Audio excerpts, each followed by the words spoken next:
Um, Good afternoon, everyone. Thank you for tuning in to today's presentation, today's webinar, which is on the topic of workplace violence prevention for home care professionals. I want to introduce myself if I can real fast, and then I'm going to turn things over to my colleague, Kendall Lee.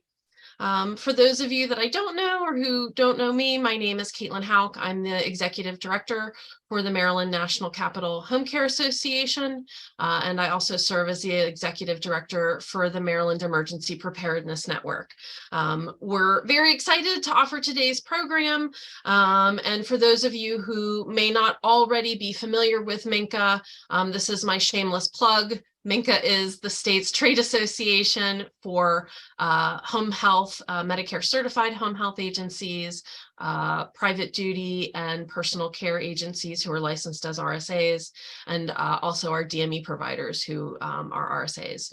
So that's the sectors that we represent, and throughout Maryland and the District of Columbia. My follow-up shameless plug is that we are offering a very unique membership trial right now for new members. That's a 6-month membership for $750, and it does include registration to our annual conference. So if you or members of your organization are not currently members and you want to try it out to understand what types of resources MINCA has that can support you, this is a great opportunity and a very low risk one to do so. So I encourage you to take advantage. I'll drop some information into the chat. Also, just want to highlight the EPN. So the Maryland Emergency Preparedness Network is available to us. MINCA operates the EPN in partnership with the Maryland Department of Health, Office of Preparedness and Response. And the grant funding that OPNR offers us makes this network available and unique because we're able to curate home and community-based emergency preparedness resources for you. So thank you to our partners at OPNR who make this possible. And I do realize that there may be some attendees here today who are not necessarily already subscribed to the EPN.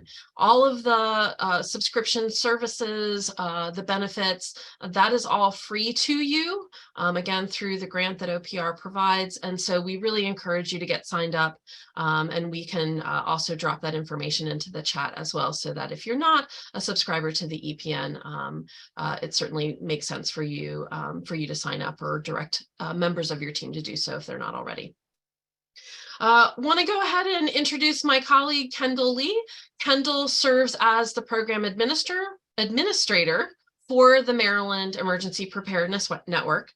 And if you've been on our social media pages, you know that Kendall is as creative as she is kind. So Kendall, I'd like to turn it over to you to please address some of the housekeeping items for today and introduce our subject matter expert. Kendall. Thank you, Caitlin. I appreciate the warm introduction. It has truly been a pleasure and to work with you. It's a joy and a pleasure for me to be here today. I'm really looking forward to all we have in store for you for today's presentation. And before I introduce our speaker, I would like to cover a few housekeeping topics. So the first thing I'm going to talk about is attendance. Thank you for everyone for attending today's webinar. We are so excited to have you here and hope that you will find today's information and insights shared in the session both informative and valuable. To best connect with our attendees, we are asking that you please provide your name, your professional role, and your organization that you're coming from or representing in the chat. I see some of you have already done that, and we appreciate it. As Caitlin mentioned, this session will be recorded. And that being said, after it is complete, we will share a link to the recording with all the event attendees. And additionally, a copy of our recording will be housed on our website. And we welcome you to revisit the content yourself and or share it with your colleagues. I want to touch on audio and camera. So today we have designed this presentation to be collaborative and interactive. And so you, as the attendee, will have complete control over your microphone. And we kindly request that you remain muted while a speaker is presenting. So if everyone could just take a moment to please ensure that you are muted at this time, we would greatly appreciate it.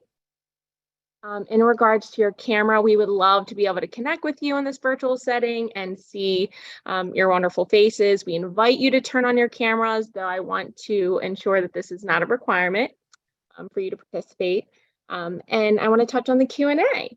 So this event, again, was designed to be interactive. We will have a portion of the presentation at the end, especially dedicated to questions, though we welcome your questions throughout the entire presentation. You can submit your questions within the chat box, and they will be posed either during the time that our speaker is presenting and or held at the discussion portion at the end. Caitlin and myself will be monitoring the chat. So again, you're warmly welcome to please put your questions and or comments in the chat box. In terms of contact information, we warmly welcome questions, comments, feedback. Any questions that are not answered in today's Q&A can be best directed to us here at the EPN. I put that contact information in the chat, but I plan to bookend it. So I put it at the beginning and I'll share it at the end to make sure everyone has it. We at the EPN will support you where we can in regards to your question, and where we can't, we will happily connect you to Alan. Alan also has provided his direct contact information at the end of his presentation. Wanted to share a little bit about an EPN announcement. We will be doing a deeper dive with hands-on in-person training at our tabletop event in June. It'll be Tuesday, June the 13th. And the topic and the theme for this event is workplace violence. To keep that in mind and stay tuned to learn more soon. And now I'm going to introduce our speaker. So we have with us today a community liaison and master police officer from the Virginia Beach Police Department, Alan Perry. At this time, I'm going to hand the floor over to Alan to share more about himself with the audience and begin his presentation. The EPN is so privileged to be able to have him here with us. So Alan, it's all you. Thanks, Kendall. I appreciate it. Absolutely. So, where to start? I've been a police officer here in Virginia Beach for the past 21 years, and primarily worked in the area of crime prevention and community liaison work for the last 10. As part of that, one of the things we teach is de-escalation and workplace violence prevention, as well as active assailant training and a myriad of other safety trainings that we provide for our community here. That's actually where this presentation originally started, was with a group that had a convention here in Virginia Beach, and it morphed into what you see here today. I also want to apologize. I am, for some reason, in the last 4 hours, have started to lose my voice due to allergies because 'tis the season. But I'm going to try and speak up as much as I can, and hopefully you'll be able to understand me and hear me. I want to just go over the agenda real quickly for what we're going to try and get through. And I do say try and get through because we are going to cram a whole lot of information into a very short period of time today. Any of these topics that you see here could just about in and of themselves be an hour-long presentation. But we have tried to pull out the nuggets that we think are most essential and going to be the most beneficial to you. So we're going to have a brief introduction as to why we are here and why we're talking about this particular subject. Then we're going to talk about de-escalation and what that is and how that works, and some tactics for de-escalation. Since most of you are managers and policymakers within your organization, we want to talk about some policy writing do's and don'ts. And then we want to talk about investing in safety, smart ways that you can invest your time, talent, and treasure in making your organization a safer place to work and be. And lastly, I want to just very briefly, I'm going to touch on some safety tech and some ways to approach that with your employees that won't come off as hostile. We have a list of our objectives here. You'll see these also reflected in the EPN's advertisement for today. And we're going to go over each of these in depth. So why are we here? Why is violence in healthcare? Why is this such a thing? Well, first, we kind of have to define what workplace violence is. And I've come up with a list. This is not by any means all inclusive, but any and all of these should be addressed in any workplace violence policy that you write. These include things like domestic violence, assault, verbal abuse, threats, harassment and intimidation, stalking, homicide, sexual assault, hate crimes, bullying, cyber abuse, if you've got folks who are communicating via computer, and even suicide response. And that may be a client, that may be an employee. Any of these can involve any of those, and your policy is going to need to reflect those different conditions. So let's talk about some of the pathways to violence. And one of the things that is particularly important in the healthcare industry is, and especially in the home health industry, you're dealing with a lot of folks that may not be able to form simple criminal intent. And that's something we need to keep in mind. When we're dealing with a client or a patient who has a form of dementia or Alzheimer's, or even may be suffering from a serious mental health issue, those could delete that criminal intent. So it still is a violence issue. I don't want to minimize that, and don't want to say that we don't still need to report and record those incidents, but there may not be a criminal element to it. I just want to be clear about that. But some of those pathways to violence, we have patient-employee or employee and caregiver. All of these going one way or the other could be an issue. We have ideological and political violence that we've seen in healthcare. We've seen a lot of a rise in violence related to COVID and immunizations and masking and all this stuff in our healthcare industry nationwide. We have issues with employee to employee, and of course, there's always that chance of intimate partner violence as well that may bleed into the workplace, and that's true of any industry. So, what makes healthcare so unique, though, and why have we seen such a rise specifically in the healthcare industry over the last several years? Well, it is a predominantly female industry, with over 80% or about 80% of the folks in the healthcare industry being female. You've got open access 24/7. Hospitals, healthcare. You all, much like the police, you don't get a day off. You're always out there, always working. Doesn't matter what day, what time, whatever. You have a high percentage of people in crisis, and we talk about that. We're a lot of times we're dealing with people at the worst moment in their life up to that point. Tensions are high, stress is high. All these things play into emotions and responses. We're all suffering staffing shortages. I don't care what industry you talk about. We're all suffering staffing shortages right now. But healthcare has some particular challenges there that we've seen over the course of COVID due to burnout, long working hours, all this good stuff. It's a high tension, high emotion environment.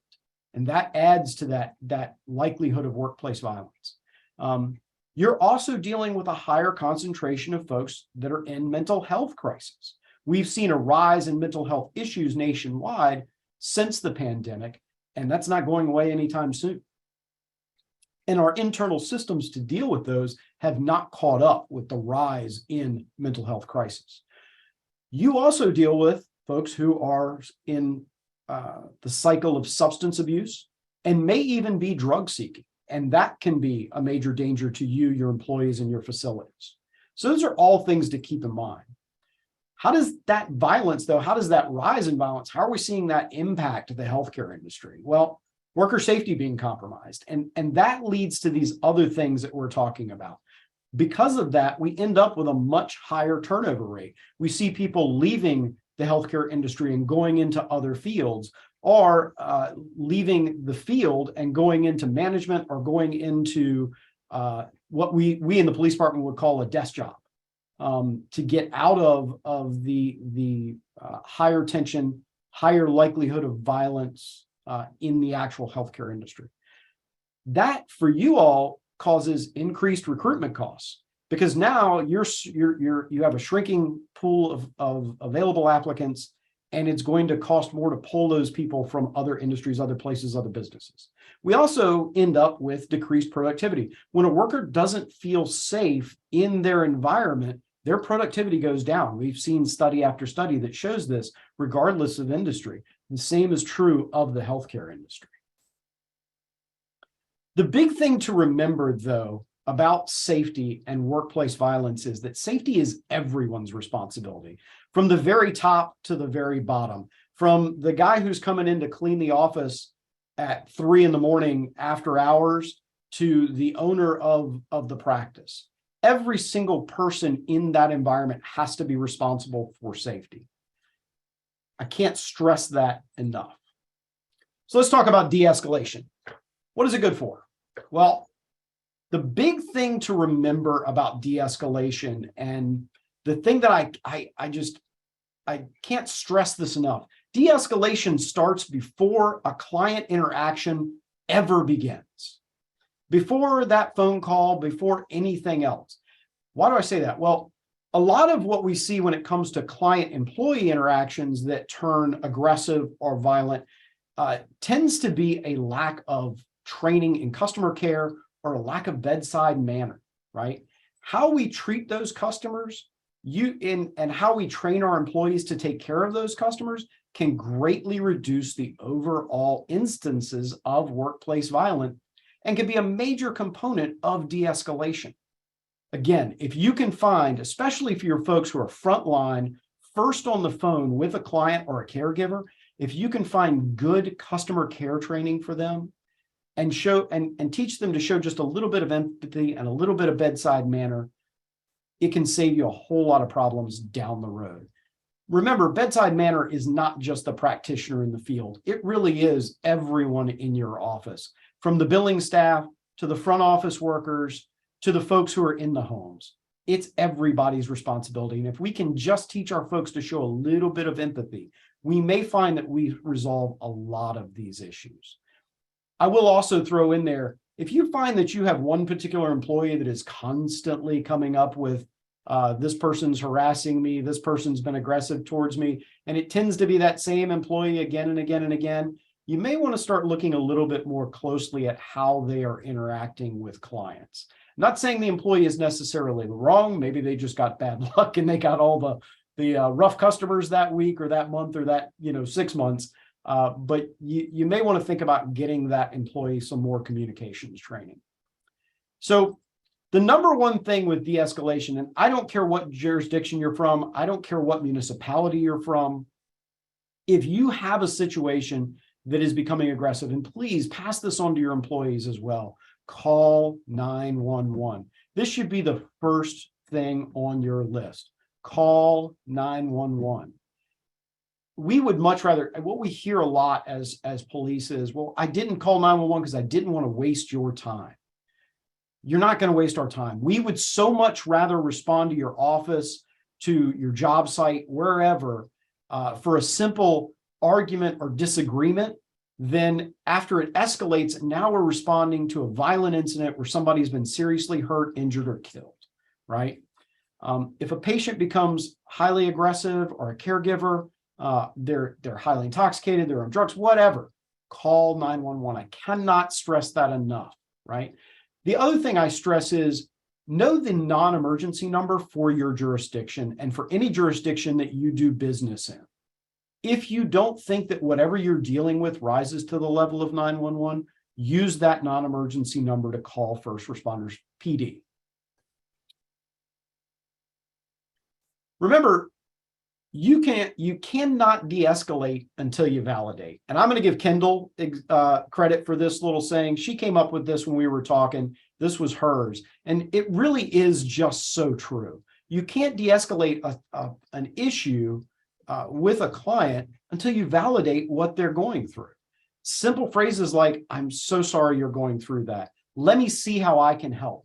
Let these folks know that you're there to help. And it may be, maybe Kendall and maybe I'm dealing with a client and the client has become aggressive with me.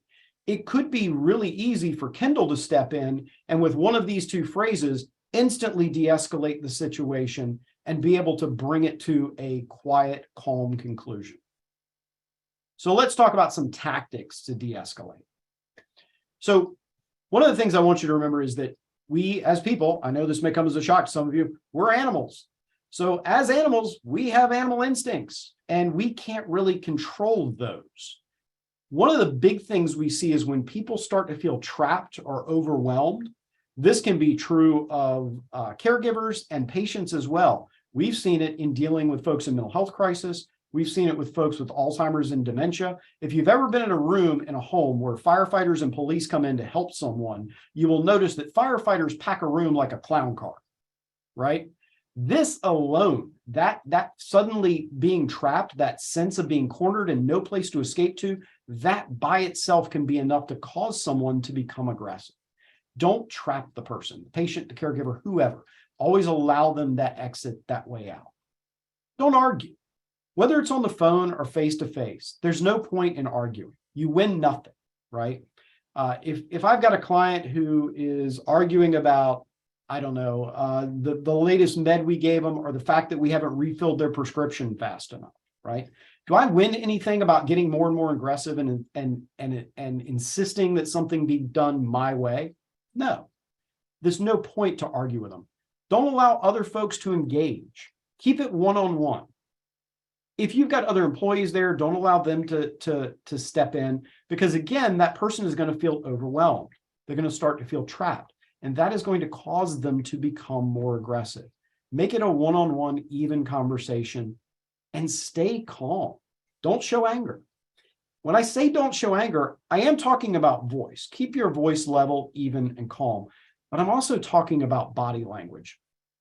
And if we were face to face right now, I'd do a whole bunch of body positions where I'd cross my arms in front of my chest and, put my hands on my hips. And I'd say to you, what does that body language say to you? It says that somebody's not listening, or they're shut down, or they're defensive. There are studies out there that say 80% of what we say doesn't come out of our mouth. It comes from the way we hold ourselves and from our body language. So keep that in mind when you're dealing with folks. I talked about if Kendall and I are dealing with somebody and, that person's been aggressive with me, maybe I can switch with Kendall and Kendall can come in with that empathetic first line and possibly de-escalate the situation. And that's where my next bullet point, that having backup or having a partner, comes in handy. And that partner serves two purposes. One, they can do that switch with you. It may be that person just doesn't like you. Maybe you're wearing the wrong color shirt that day. Whatever it is, it doesn't matter. Have that partner there so that you can switch if it becomes necessary. If you seem to be hitting a dead end with that aggressive person. But also, they're your backup too. So remember what I said about that whole call 911 thing? Well, guess what? I'm not necessarily going to stand there in front of the person and call 911, but I can have that person calling 911 or even calling that non-emergency number if I feel that's more appropriate. Lastly, and this is important, at the end of the day, if you cannot calm the situation, if it only seems to be becoming more and more aggressive, be willing to walk away, always. Teach your employees that.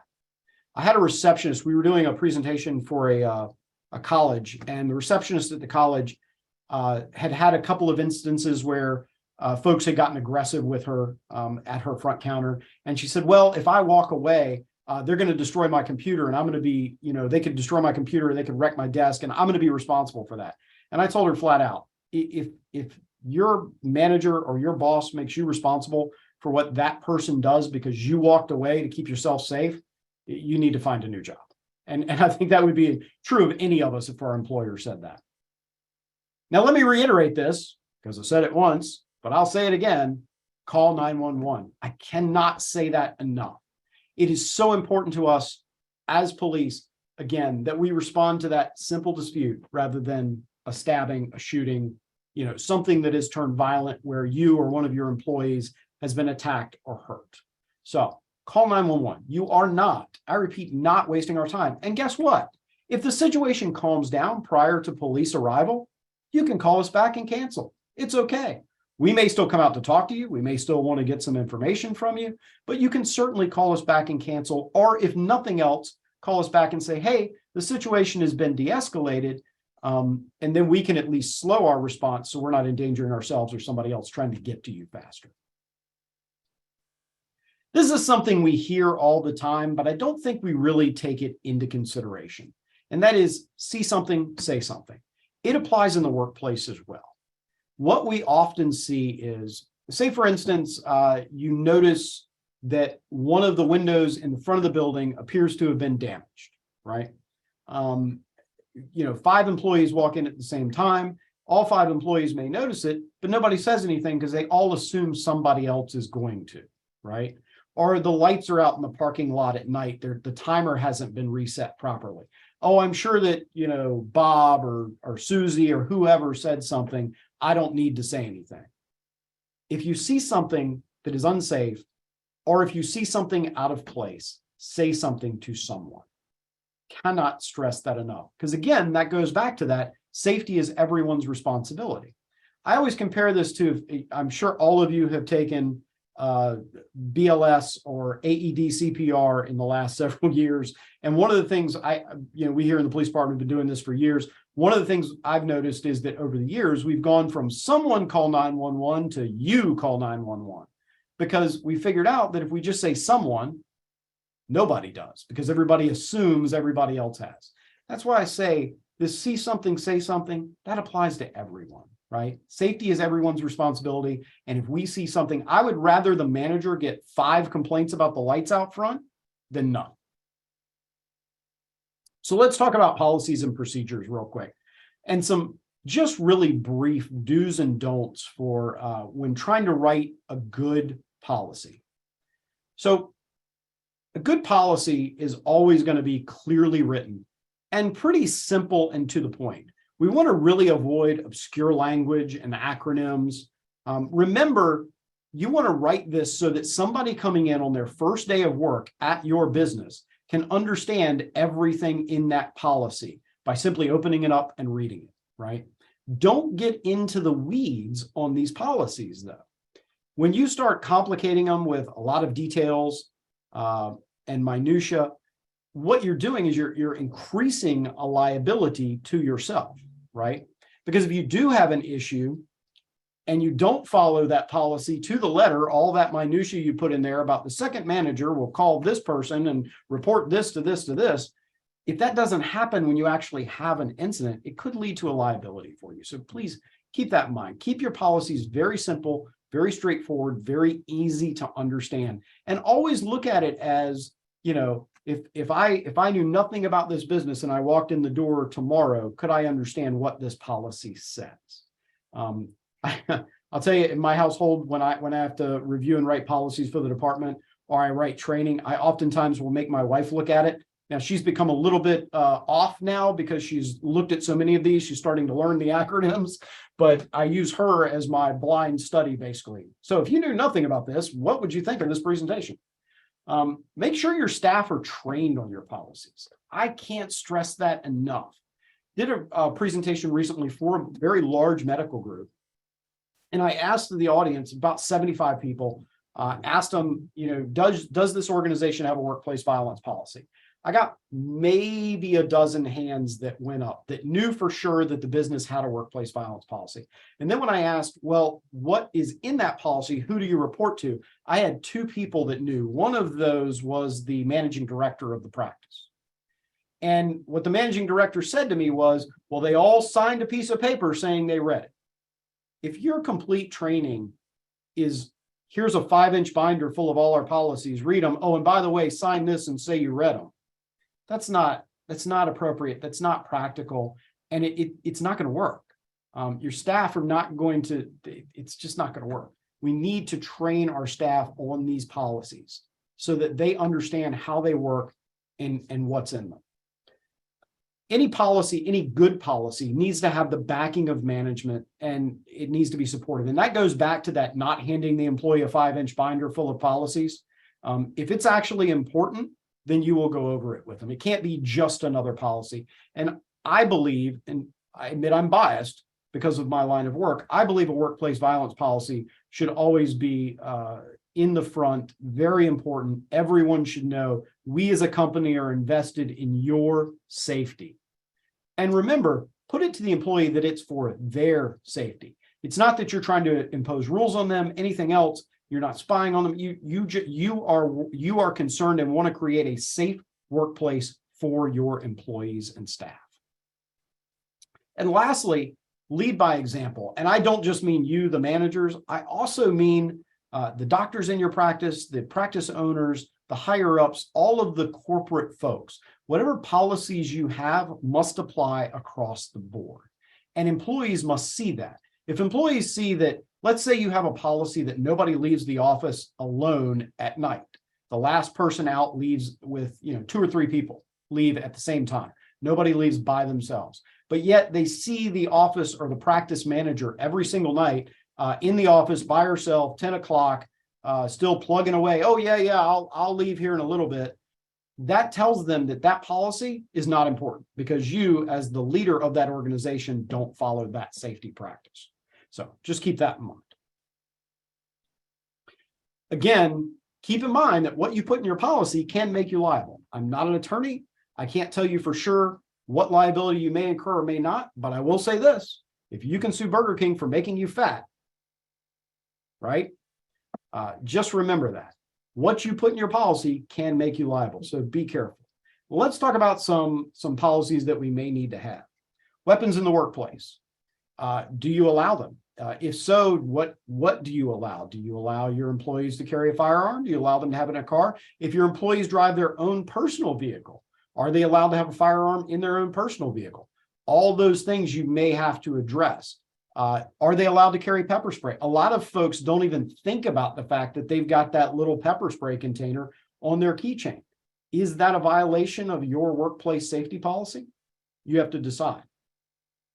You should have a policy for opening and closing. If you're a brick and mortar, if you have any kind of brick and mortar office, you should have a policy for practices when opening and practices when closing, who to report to if there is an issue, any of that kind of stuff. Again, if you have a brick and mortar, you should also have internal and external lockdown policies. And I'm just going to briefly explain the difference between an internal lockdown and an external lockdown. Internal lockdown means there's a bad guy or a bad person who has violent intention, who is in our office, building, whatever, right? And we need to lock down in place until the building is secure.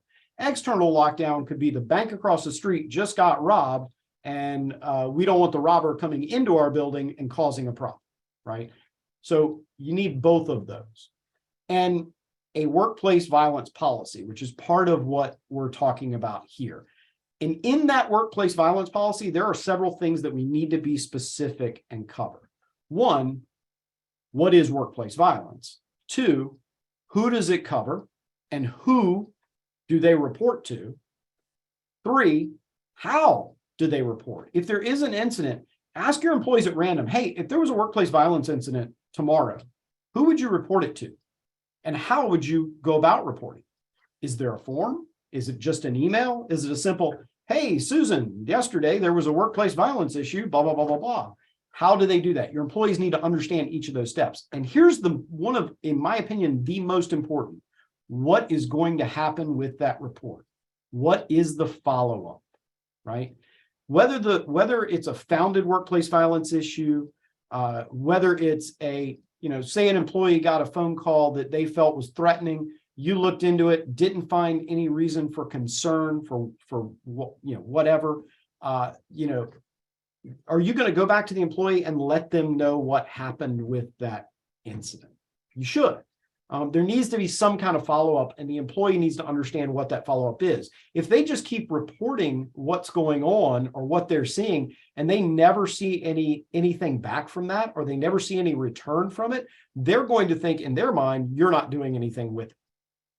So they have to have some kind of feedback or see some kind of results of those reports. Make sure that they understand and that it's in the policy what that follow-up and feedback is.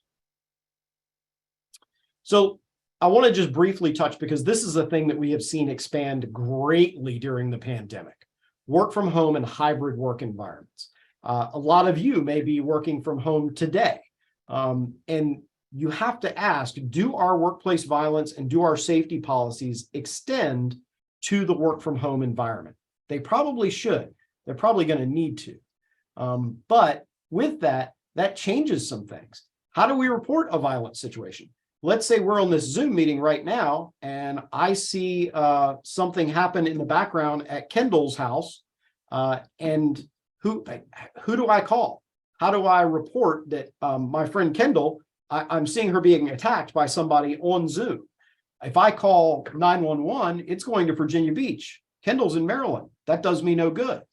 Unless I know what jurisdiction my employees are in and know how to contact those emergency responders, it could be, and let's even take it further and not necessarily say a workplace violence issue. Let's say Kendall has a medical issue while she's on this Zoom meeting with me, right? How do I get Kendall help? How do I go about that? That also means that you need to know where your employees are located geographically. If you have several employees that, yeah, maybe they're supposed to work in Montgomery, maybe they live in Montgomery, Maryland, but they're on their Zoom meeting this week from Pittsburgh, Pennsylvania, because they're on vacation with the family, or, you know, out of town or whatever. You need to know where your employees are geographically. So if you do witness something, you have a way to get help to them. This story kind of comes to a personal end for me, because we just had an issue here in our neighboring city of Chesapeake, in my neighborhood, where a young lady was on a Zoom meeting when her ex-husband kicked in the door of her home office and dragged her out of the chair in front of her coworkers and shot her in the driveway. Horrible incident, absolutely terrible. But again, the folks she was on with didn't know how to get her help. The neighbors across the street ended up calling 911 because they saw the husband kick in the door. And lastly, and this is not my specialty, but it is something you need to be aware of, IT security. If you have employees working from home, make sure that you have the proper IT security in place so that they cannot be tracked back to their home addresses. That is so, so important. So let's talk about investing in a culture of safety, where we put our time, talent, and our treasure. First off, training. I can't say enough how important it is to just train, train, train. And there are all kinds of trainings you can offer. Stop the bleed. All of us may be medical professionals, but you know, stop the bleed trauma training is specifically trauma oriented and goes to something that we may not normally practice. It is battlefield medicine at its finest, right? Robbery prevention. I guarantee you, if most of you go to your local police department, they probably have a version of me that probably has a robbery prevention program. If not, contact me, I'll find you one close by. Situational awareness and personal safety. These are a huge thing. We spend an inordinate amount of time in our organization teaching those two topics, because if you can teach folks basic situational awareness and workplace safety, which go hand in hand, you can resolve a lot of criminal issues and make folks much less likely to be the victim of criminals.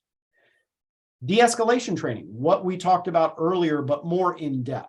And de-escalation training can also cover that communication aspect and all that other stuff. There's a saying in advertising: if you want something to stick with someone, you tell them 7 times in 7 different ways. I believe the same is true of workplace safety. If we want our employees, we really want it to stick with our employees, we have to tell them 7 times in 7 different ways. And what I mean by that is, yeah, this month, we may send out an email with the workplace violence policy attached to it and say, hey, everyone, we're reviewing the workplace violence policy. We'd like your feedback. Please read the policy and let us know if you see anything that we should change. Then the following month, we do a de-escalation training. And in that training, we go over the workplace violence policy, and it's a webinar like this. And then maybe 2 months after that, we do a live in-person staff meeting where we have somebody come in, or we have one of our managers go over the workplace violence policy and talk a little bit about lessons we've learned in our workplace violence policy or incidents we've had and how we've resolved them, right? So continually training on it in new and different ways so it'll stick with our employees. Make your dollars count. Buy good equipment that's going to work for these situations. Trauma kits. We might have medical kits, but trauma kits are different. And I'll just talk briefly. For me, a trauma kit is a tourniquet, some sort of blood stopper agent, and a pressure bandage. I will tell you, I carry, and I also carry a chest seal. I carry these 4 items in kits in all of my personal vehicles. I have one in my ready bag that goes in every police car I get in and out of, and stays in my bag that sits in my office, right? So I always have that trauma kit. I would suggest that all of your employees who are on the road have that, as well as you have a kit in your office for immediate medical needs. This is not your little dinky first aid kit that's got the Band-Aids and the Neosporin in it. I'm not saying there's anything wrong with those. Those serve a purpose, but this is for something heavy. Locks, lights, and alarms. And when I talk about locks, lights, and alarms, that goes down into kind of the rest of this stuff with developing a relationship with your local police department, law enforcement agency, whoever. Most of them have a version of me, and most of them will do for you for free a facility security assessment. That is an excellent place to start. That really lets you know where in your office environment, at least, is a good place to spend that time, talent, and treasure in fixing different security issues or making your facility more secure, less likely to be a victim of criminals. If your local PD doesn't offer something like that, shoot me an email. I will find you somebody close by that can do that for you. There are lots and lots of folks that do that stuff. One of the other things that I recommend, and I think is a great safety feature, is a company phone. Now, if you take personal safety and situational awareness with me, I'll spend about 3/4 of the class saying awful things about cell phones and how they suck people in and they completely lose their situational awareness. But I will also round it off with the cell phones we have and the technology that's embedded in them can be one of our best safety tools. There are all kinds of apps, safety apps, all kinds of other stuff that we can load into those phones. And if we give our employees a company phone, it gives us a way to track their location, to download the apps that they may need for their safety, including things like check-in apps. I don't know if any of you use a check-in app now, but say you have employees who are in a home and we're worried about that environment, or we're worried about our employees' safety.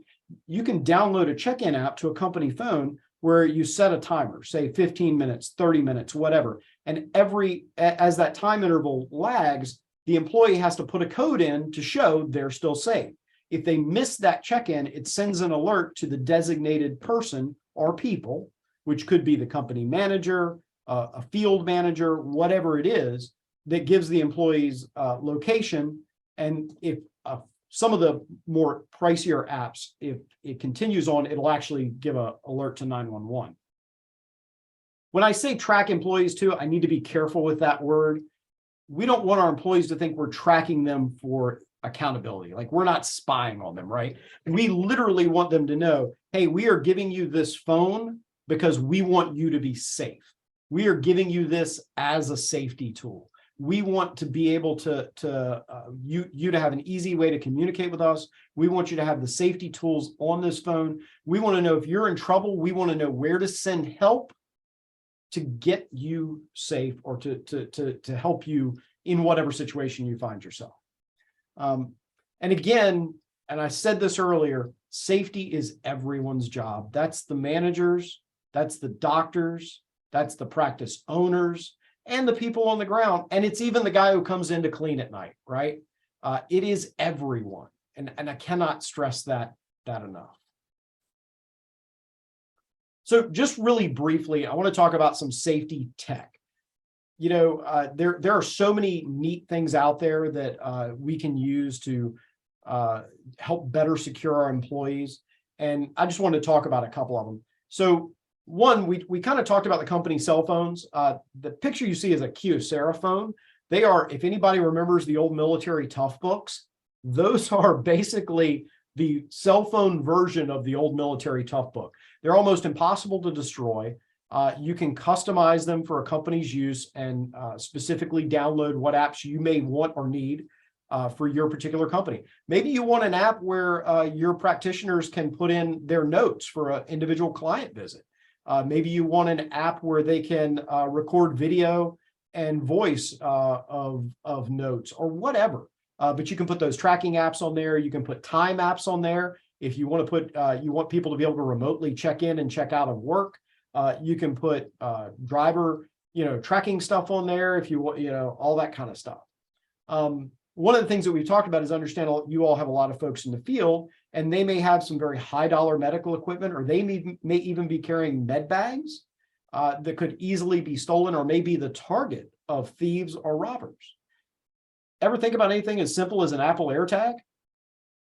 Very inexpensive, very easy way to track your bags. So if they are stolen, you have an easy way to know where they're going, and they're easy to conceal in the bag. They could be concealed in something as simple as a large pill bottle, or they could even be put somewhere in the lining or in a hidden compartment in the bag. I wouldn't say necessarily not tell your employees about it. I would let them know it's in there. But again, explain to them that it's not to track them. It is for their safety, right? It's for their accountability. It's so that they aren't being blamed for something somebody else did. Well, you must be stealing those bags because that's the third one you've lost this month. Well, maybe they're just being targeted. So that kind of gives us away. The other thing I say that the other piece that is in that bottom corner is a dash cam. If you are using company vehicles, I don't understand why any company that has a fleet of vehicles at this point does not install dash cams. This so reduces your liability in the case of an accident. It allows you, if your employees, if an officer shows up at an intersection where two cars have run into each other in the middle of the intersection, no witnesses, and both people say, well, I had the green light, right? The officer's got no witness there to tell who had the green light or who doesn't. So he's going to write inconclusive on that accident report. Next thing you know, your company and your insurance is on the hook for the damage to your vehicle when maybe you shouldn't be, right? And I know commercial auto insurance is already high enough. And even if you have folks who are driving their own vehicles, offering to put dash cams in for them can be a huge plus. Because again, we want to say we're not trying to track them. We are literally trying to protect them. We want to make sure that while they're at work, they're not held liable for something that they did correctly, right? Because we always want to assume that our employees are doing things in the proper way and in a safe manner, right? And tell them if they're driving their own vehicles and you're going to provide dash cams for them, make it a part of their regular work equipment, just like we would anything else. And tell them, you know what, you want to use this in your off time in your personal vehicle, please feel free, right? So it gives them an added benefit to it as well. So we burned through that. I can't believe it, Kendall. Our timing was almost perfect again. Wow. You can thank Kendall for that. Before we get to questions, I just want to tell you all are so lucky to have both Caitlin and especially Kendall. They are just both wonderful out there, really looking out for all of you. If you're not involved with their organization, I highly recommend you get involved. They have been just great to work with, great to deal with. I cannot say enough good things about both of them. So it's all you, Kendall. Thank you. Thank you so much. My heart is full. I warmly accept all of your even warmer words, and want to mirror that and say it's been a joy and a pleasure to work with you as someone that is so passionate, dedicated to their craft and serving the community, and as collaborative, I think, as you are. You truly have a heart of service and a passion for justice, and the community is lucky to have you as well. I actually had a quick question. So you had mentioned quite a bit of training opportunities, and I would love to learn from you if there were any in particular you would recommend, and or where can and should people start when they're looking for these particular trainings? I know that you're out of state, but if you have an idea for people in our audience. Well, and organizations like yours provide great training like this. I know you guys are doing the tabletop in June. That's a great opportunity if people are not aware of that. June 13th, am I right? Yes. Yeah. I was shooting that date off the top of my head because I can't see my calendar. That's one place. But start with your local PD. Most of your local police departments are going to have a crime prevention or a community engagement unit. And those are always a great place to start for training. The great thing about starting with your local PD is those trainings are going to be free, and that's going to connect you. That's going to start to build that relationship with your local PDs and get to know the people in your community that are going to be the ones who end up helping you. And they may have a myriad of trainings that they offer. The big ones I always recommend to folks, some form of de-escalation training, some form of workplace safety, situational awareness. Those two kind of go hand in hand. And some form of active assailant, or what's more popularly known as active shooter training. Those are probably my top three. Yes. You also mentioned and stress the importance of having the non-emergency line for your particular jurisdiction. Could you speak to that a bit more in terms of where an individual can go to find that information so that they have it? And I would say what constitutes calling that non-emergency line? So it really is a judgment call. My feeling is that anything that is becoming aggressive and may be assaultive, or anything that has become aggressive and there is already assault or a crime that has occurred or a crime in progress, that's a 911 flat out. The non-emergency number, the easiest, that's more for your, I don't know, you came into the office this morning and there was graffiti on the side of the building, right? Somebody shot a rock through a window last night, or tried to break into the business and you notice damage to the front door, a crime that's already occurred kind of thing. Where do you find those? Now those also come into play again when you're talking about like work from home. Like, let's say, Kendall, you and I work for the same company. You're up there in Maryland, I'm here in Virginia, right? Again, if I see something that happens while you're on Zoom with me, I need to know where you are so that I can call that non-emergency number to get you help. If I call 911, I'm going to get Virginia Beach 911. And the same is true vice versa. If you see something happening to me and you call 911, it's going to go to your 911 there locally, right? So how to find those emergency numbers, I'm going to say most, because I'll say this and then somebody will be like, no, my local department has the crappiest website ever. Most police departments have a pretty robust website. Most municipalities do at this point, where you can find that non-emergency dispatch number. And they may call it their non-emergency, or they may call it dispatch. They may call it emergency dispatch. There are lots of different names it'll go by. But generally speaking, if you go on the website, you can find that number. And if you can't, if it's not obvious, call there. You'll always be able to find like the local precinct or something like that. Call the local precinct and ask, hey, if I need something, what's the non-emergency number for police and fire and EMS dispatch? Thank you. That is Kendall, you have a new question in the chat. Yes, thank you. So another individual has said they would be interested in hearing about how workplace violence uniquely applies to violence that occurs in the home health care setting due to its uncontrolled nature as compared to facility or hospital-based care. And I think that's a very valuable and important point to bring up, just the difference in regulations between home health and what takes place in the hospital. Yeah, the hospital is a much more controlled environment, right? I mean, security is, I don't know of a medical facility, a hospital at least, that doesn't have security on staff at this point.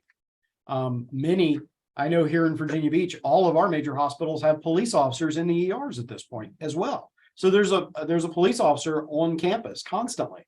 When you're talking about the home health industry, you all face some very unique challenges in the fact that your workers are often isolated in an environment with no security, no support staff, anything else. They may be by themselves.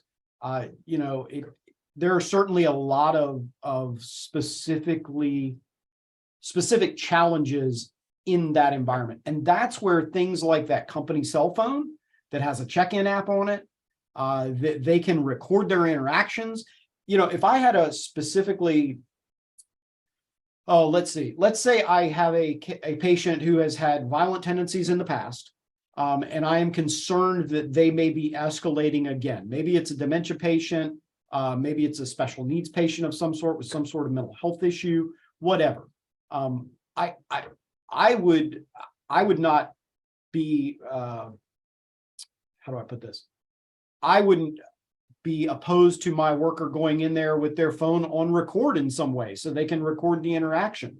I know you've got to worry about HIPAA and all that kind of stuff and where those videos go and all that, and you'd have to look into how that works. But that sort of protections for your workers. And again, things like those check-in apps. I cannot stress that enough. We've recommended those for realtors for years. Think about it. A realtor goes into a strange home that's empty to meet people they may not necessarily know, to show them this empty home. It's kind of dangerous. The same thing kind of applies to home healthcare workers. Isolated, by yourself, no backup close by, putting those check-in apps on a phone where the worker every 10, 15, 20 minutes, whatever time frame you deem appropriate, they've got to put in a code to make sure they're safe. It's not a bad idea for home health folks. And again, we talk about things like you've got workers who are getting out in areas and neighborhoods where they've got a med bag or something like that. One thing I didn't say earlier, if your folks are carrying med bags or prescription drugs, don't make those bags obvious. Don't put on the side of the bag, med bag, right? Here's all the drugs, take them. Make it something very innocuous or very neutral that doesn't look anything like a medical bag or a med bag. Make it far less likely that a criminal will target that bag, try to do a grab and run or something like that. Yes, thank you. I know we're coming around about 2:00. We do have one last question. Amy again asked about if most counties have a Department of Emergency Services medical information. She gave the example of Talbot County, which is for us in Maryland, but asking about that. And Amy, if you want to clarify that question, if I misunderstood, you are welcome to pop in. Hi, good afternoon. So they have this form that you can fill out on the internet, and it's about the condition of the person. So if they are mentally challenged or dementia, and it's given to EMS permanently, it is added to their address. The case address. Okay, yes. So that's going to depend on the technology that the particular emergency communications system is based on. We have here what's called a prior activity form. Same thing. Most departments have something where they can attach notes. Any emergency communication system that is computer-based, they're going to have a way to attach notes to a specific address.